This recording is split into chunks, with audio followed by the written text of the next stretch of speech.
So the next speaker will be Professor Pieter Kroonenberg which has a chair in multivariate analysis, in particular about the topic of three-way data, in the Department of Education and Child Studies at Leiden University. First of all, I would like to thank the organizers for inviting me to give this presentation. As you can see, it starts with something substantive, and just a tiny little bit at the end, I'll give a bit of history. This particular presentation is about three-way correspondence analysis, but I'll do this entirely through a data set, actually like the previous speaker. This is an experiment done in Norway, where people collected sand from a fjord in Norway, and they homogenized what's the sand that they had, and they then put it into 96 buckets. And so the idea, of course, was that the mixing would contribute to the homogeneity of the population, in this case of worms and other animals which were living in this particular sand. Once they had all these buckets, they divided them, or they gave them a different treatment. They gave them an organic treatment or physical treatment at each 7 different levels. And this experiment lasted 12 weeks, and after that they picked up and analyzed which animals were in these particular buckets. So the details are that they observed, after these 12 weeks, 80 different species, and the abundances of these species ranged from 23,000 to 1. I think it was a little crab walking in one of these buckets. And the abundances ranged extremely. As you can see, there are 16 which were dominant, 23 which had medium-sized frequencies, and 41 were infrequent. And these last ones were not considered in this analysis. I'll say something about that at the end. But clearly, if you have these 98 buckets, it seems a bit strange to pay attention to the 9 that are walking around unless they're all in the same bucket. But then the problem is, or at least the problem was conceived by the environmentalists, that these large range of frequencies they had to do something about in order to analyze that. That's also something I come back to at the end. But what they did was they take the 4th root of the frequencies in order to make the range less large than it is here. So I followed the practice, and actually I did something which I probably shouldn't have done. At the end, I also divided the most frequent one by 10, but I redid the analysis later, and I found that there wasn't much difference. But I already had done the analysis, so I'd left it at that. Given that you have these 7 by 7 design, and the replication was actually, so each bucket had the same regime twice, they were put together. So overall, we are looking now at 39 species, 7 levels of enrichment, and several levels of disturbance. This is clearly a 3-way table, and as you can imagine, 3-way tables are more complicated than 2-way tables. What is the problem? Well, 2-way tables, you have 1 interaction between the rows and the columns. But if you have a 3-way table, you have 3 2-way interaction and 1 3-way interaction. Also, you have problems of analysis. You can analyze each interaction separately, or you can analyze some separately, or you can analyze all jointly. And of course, instead of 2 markers, you've got 3. So your problem is more complex, and the question is, can you analyze that in a good way so that you can understand what's going on?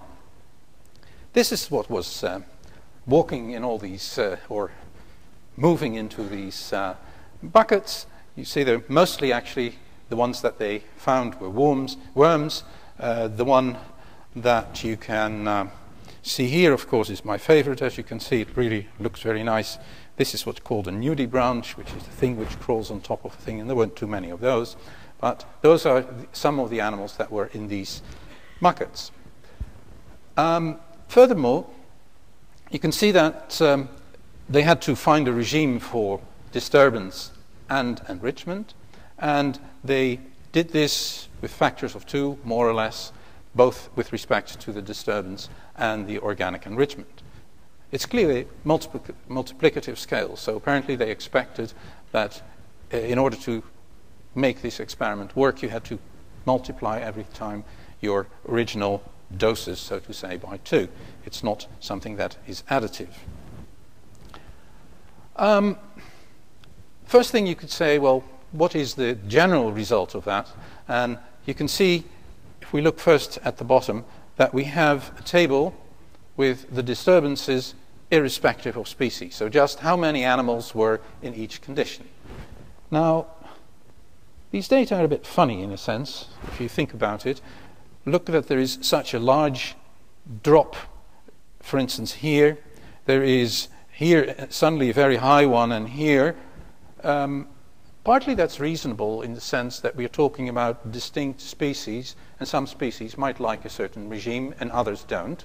So you could expect that it wouldn't be a natural incline one way or another. It wouldn't be a gradient in all sides. But still, I think it's something to watch for also in the rest of the analysis, that it seems to be very irregular. I have no idea what normally you would expect in terms of accuracy within the species, whether you would expect it to fluctuate very much. But you can clearly see that there is a lot of fluctuation, and it could be due to just a single animal. That occurs very often. But it seems to me, from also looking at these curves, it's very difficult to make a general statement about the abundance of animals, in particular in this kind of situation.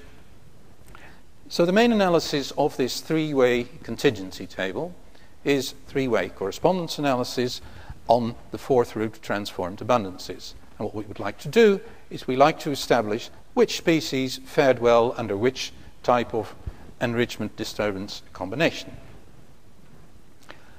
The analysis plan is we'll analyze the dependence, so the deviation from the independence model of the three sides of the contingency table, so of the disturbance, the enrichment, and the species.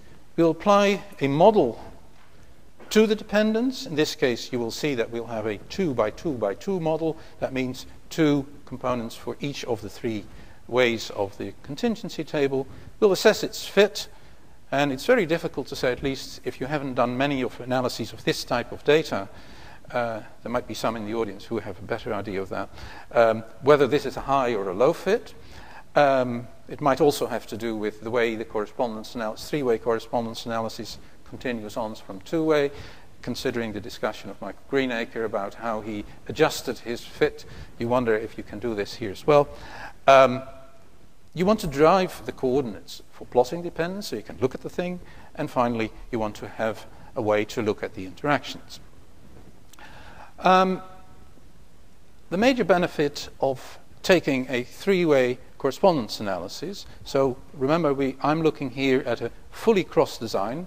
There have been, and there are talks in this conference of people looking at multiple tables, so putting the tables next to each other.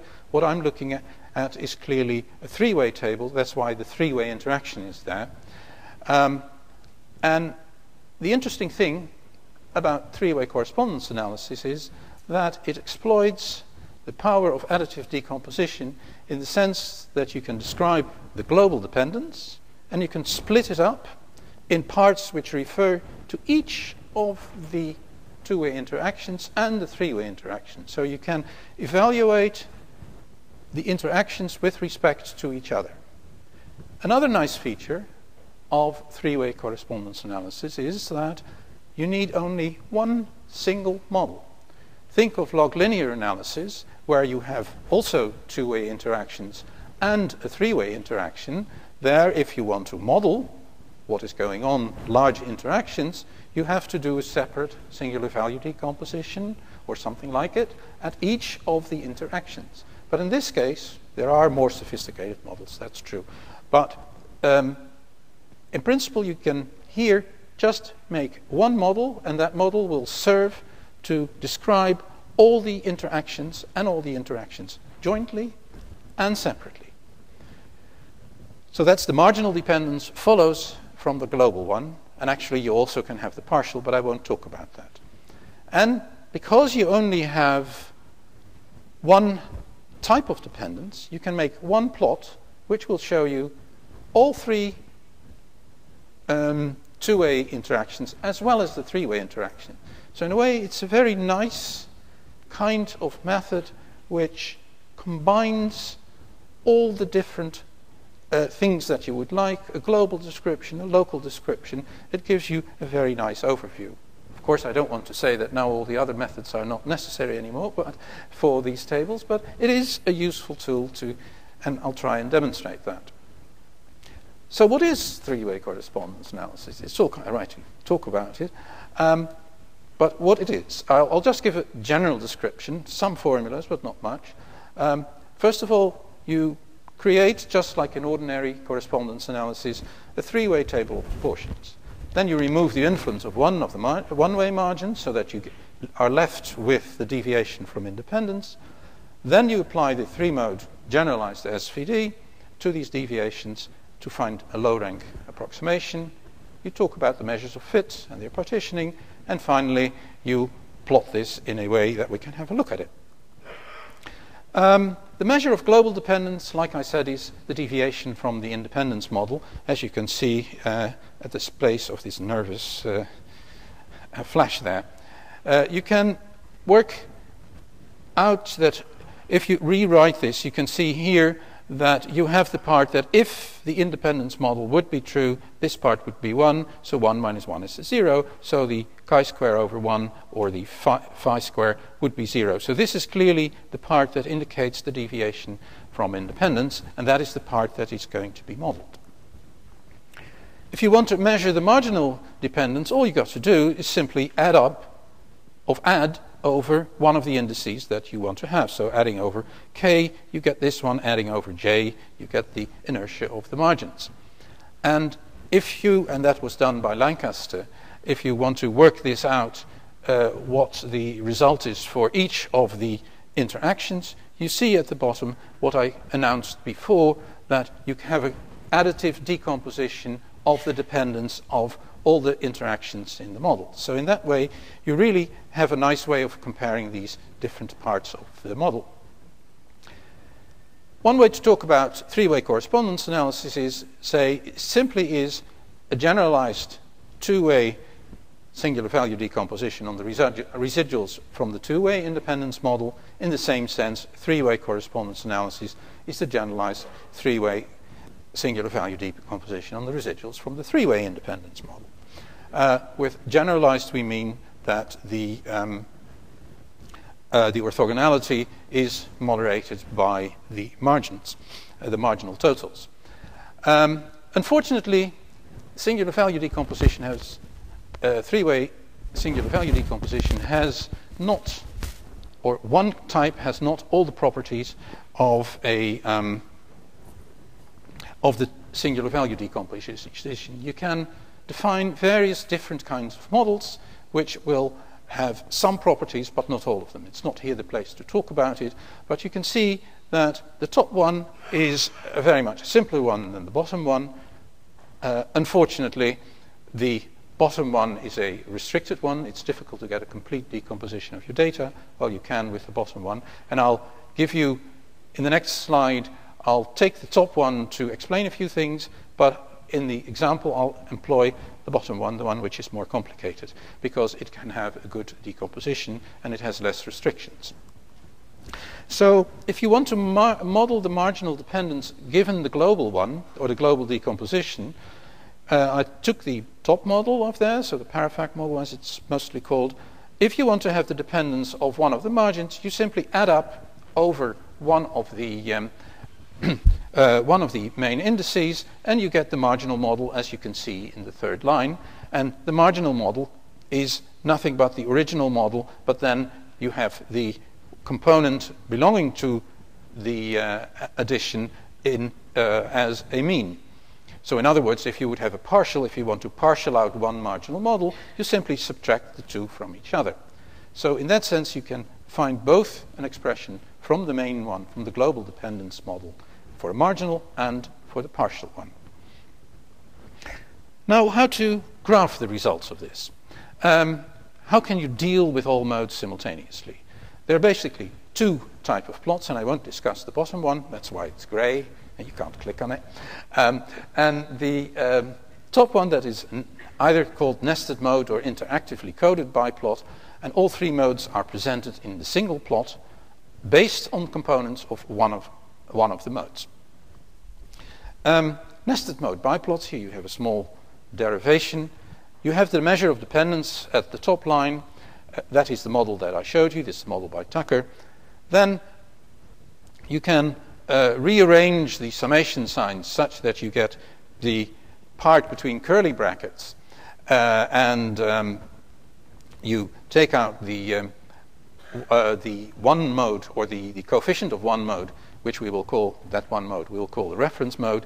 And if you replace the part between curly brackets, you'll see that actually you have a normal component analysis in a sense, only the DLRs at the end of the third line, they are specially modeled. They're structured. They're not just, you cannot just do an ordinary principal component analysis because it has a specific structure. So you need to have the three-mode model to get the A, B, and the G in the formula, and then you get the coordinates, the principal coordinates that you will use for the other two modes, the display modes.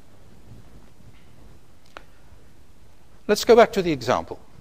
Here we have a table. We use the Lancaster decomposition. You get a list of the degrees of freedom. You can show theoretically that the main effects have, in the case of dependence, which is obvious, of course, will have an theoretical zeros, and in this case you'll see both that the percentage of the total inertia for the species times enrichment, species times disturbance, and the disturbance times enrichment, which is in a sense not less interesting because it's the design interaction, and the three-way interaction. Three-way interaction compared to the rest is huge. It's nearly half of all the chi-square that you have in this situation. Of course, you have to remember there's an awful lot of error.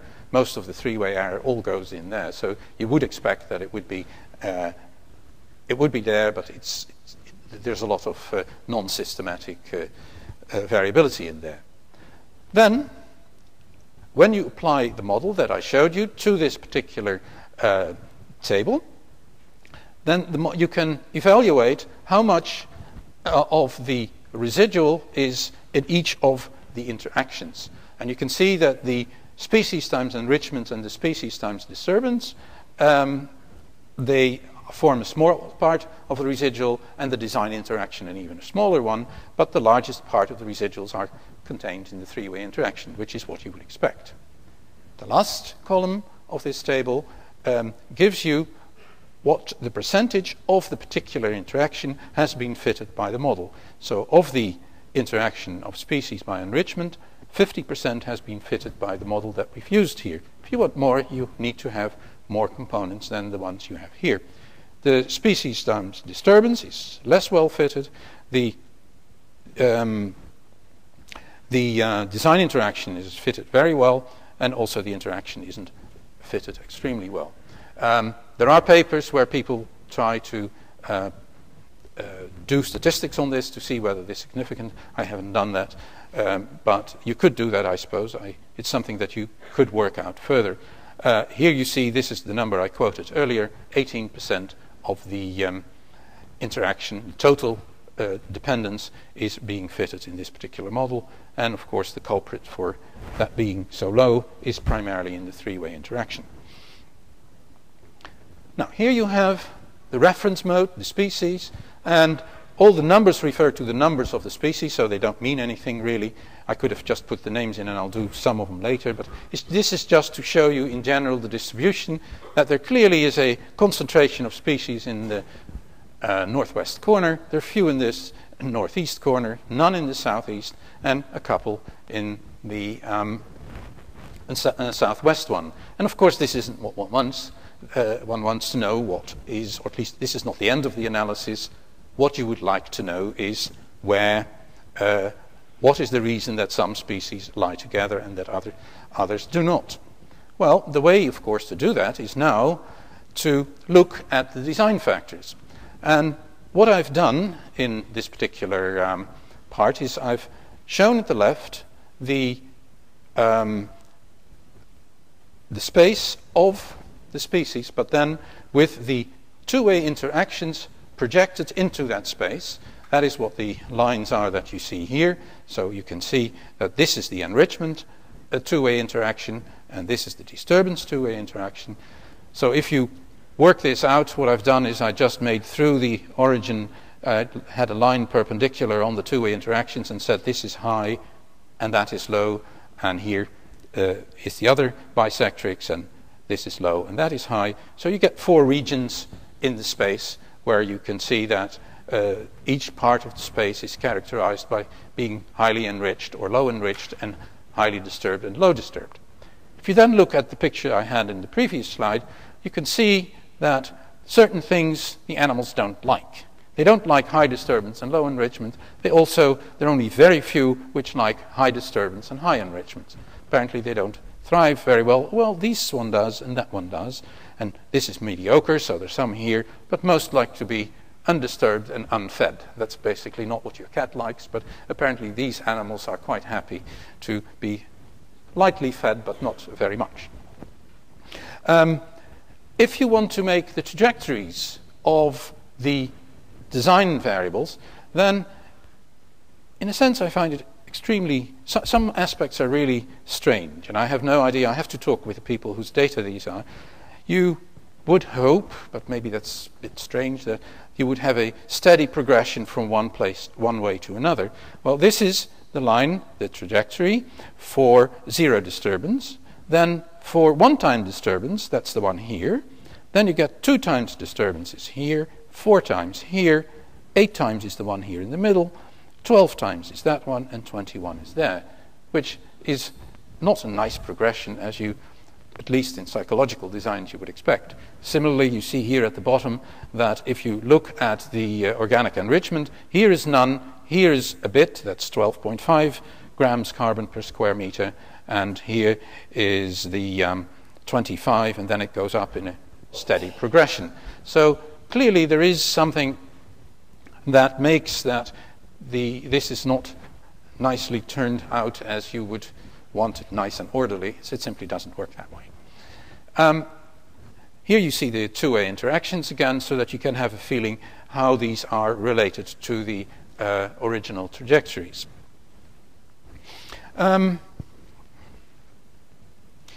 Here to give you a more full interpretation, you can now see that these 2 type of worms, they really like to be highly disturbed and highly enriched, or they aren't bothered by it. They fare very well.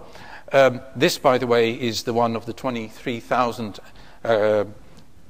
occurrences of this particular worm. This is, here you have the nudibranch, which also doesn't mind very much being disturbed and getting fed, slightly less maybe than this one, the capitella here. And the Anobothrus gracilis, that one is a bit of disturbance, doesn't matter too much, but it doesn't want to be really enriched. So, and here you have a different one, the Ophelina modesta, which is mildly disturbed but not enriched, and it is happy to have that particular regime.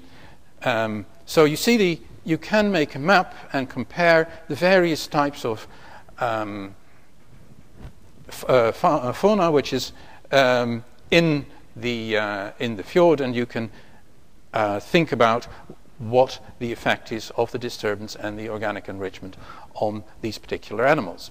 The reason for this study, by the way, which I probably should have mentioned in the beginning, is that you want to know, people trawl fjords to get fish because they like to eat them, but what is the effect of trawling these fjords regularly to get your fish on the other animal life, which might actually supply the food for the fish you want to eat?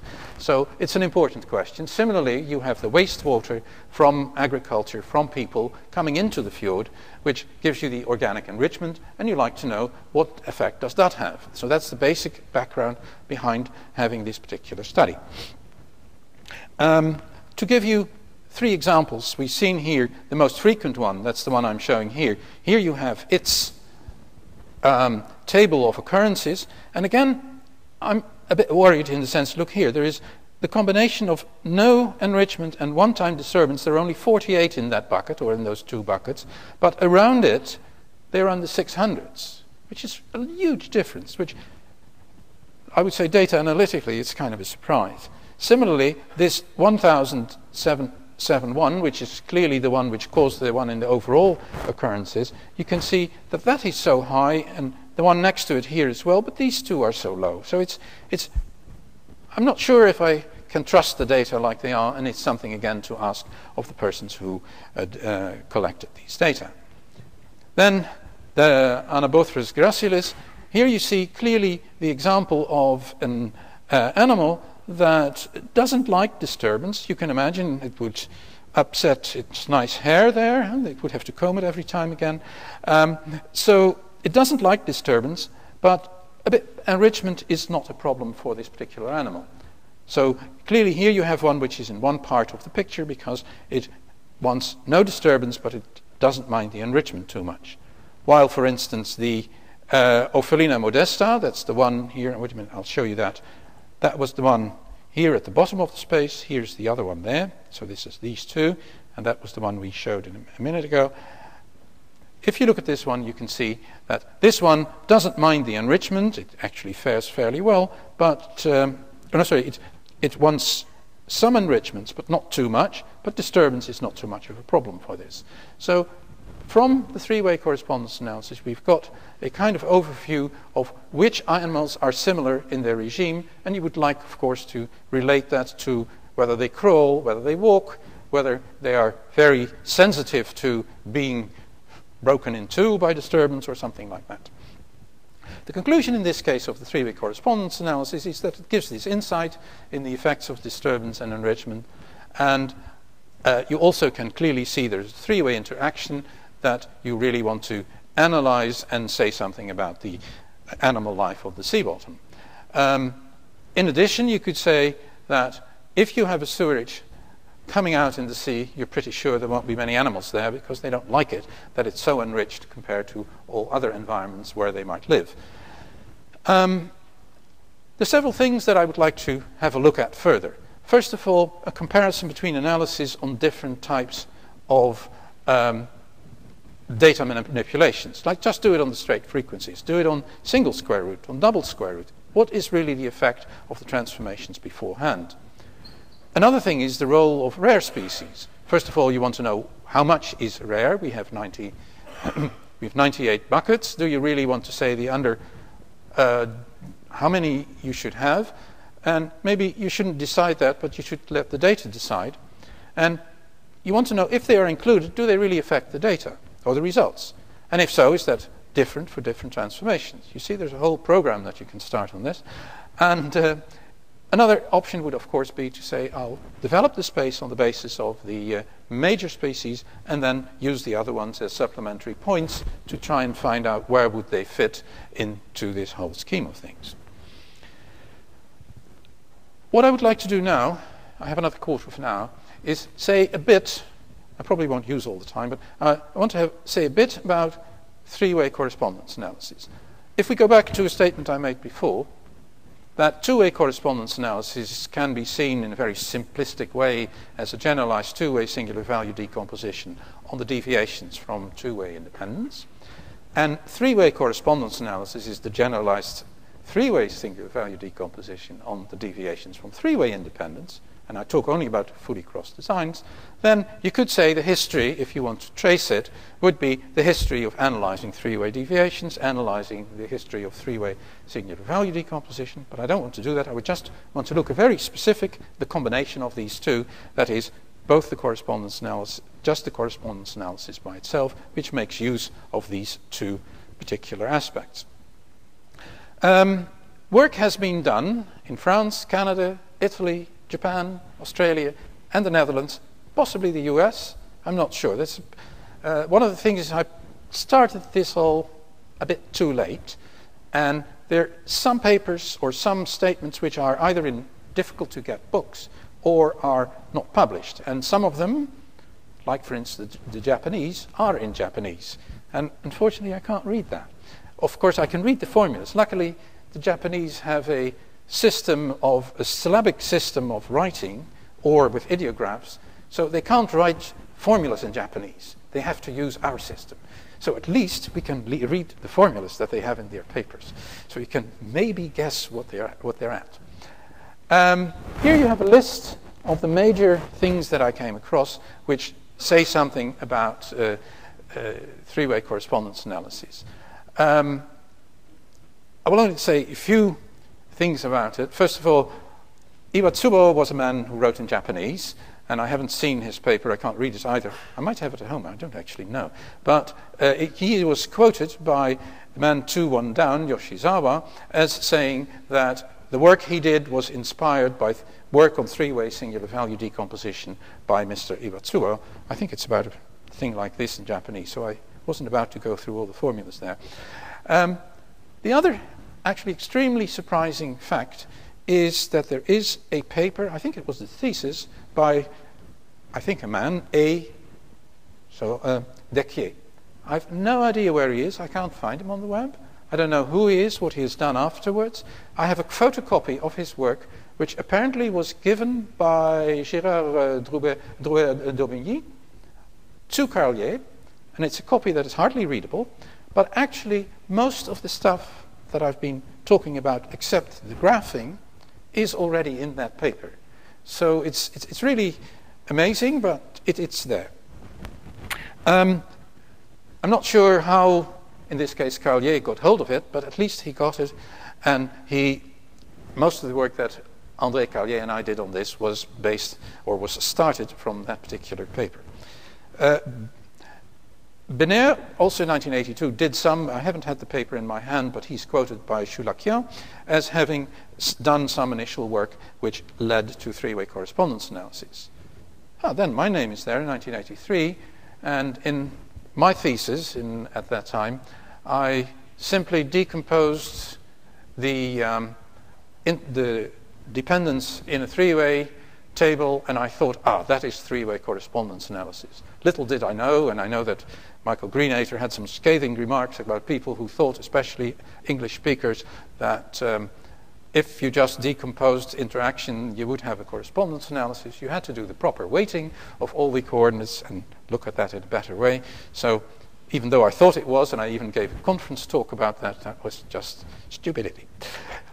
The next paper that we come across is actually about, I think, 3 papers, but the major one in our case is by Choulakian in Psychometrica. He also had a paper in Revue Statistique d'Appliqué, but that was more about general three-way methods. And he worked out the modeling, the decomposition of x squared he used, and he gave a small application. The decomposition by x squared, by the way, is one that goes back to Lancaster. That's one of the Australians in 1951, which is, I think, one of the bases for the fact that three-way correspondence analysis works. Then, on a sideline, Dambra and Lauro, who were extremely interested in non-symmetric correspondence analysis, had a paper where they said non-symmetric correspondence analysis of three-way tables, but that paper itself gave a good start in that direction, but one of the problems was that they were not really concerned with the deviation from independence. They still had in my mind, incorrect term in there. So, but at least it started that stream of non-symmetric correspondence analysis for three-way tables. Then I wrote a paper for the multi-way conference in 1988, which I tried to, finally I had to do something with my previous mistake, so I tried to find out whether you would, in three-way correspondence analysis, would look at profiles across slices, or profiles of just tubes, so one index or 2 indices. Nobody quotes that paper, but it doesn't matter. Actually, the real work, I think, was done and worked out by Carlier. He was the one, I think, who really put everything together, and I was his faithful servant. And we wrote, in 1993, I think we wrote the first report and gave a conference presentation. Later, in 1996, it became really a paper, and in 1998, at the previous Carme, we gave another illustration of that. Then, in the meantime, Lombardo picked up, I think, our work and that from Dambra and Lauro, and give what is, in my mind, the proper generalization towards non-symmetric correspondence analysis, because she also considered the three-way dependence case. Then we're nearly there. There is a paper by Moman, Heiser, and Hubert in which they used a different kind of three-way model, basically a matrix conditional one instead of a full three-way one, but I have to have a better look at that. Then at yet another Carme, I presented together with Carolyn Anderson from the US a paper on the comparison between, on one example of three-way correspondence analysis and association methods. And then I think one of the few really substantive publications of persons who were interested in the results rather than the methodology is the one by Van Herk and Van der Velde, where they looked at the application in sensory perception. Actually, that signals the problem in the field. There's nobody using it.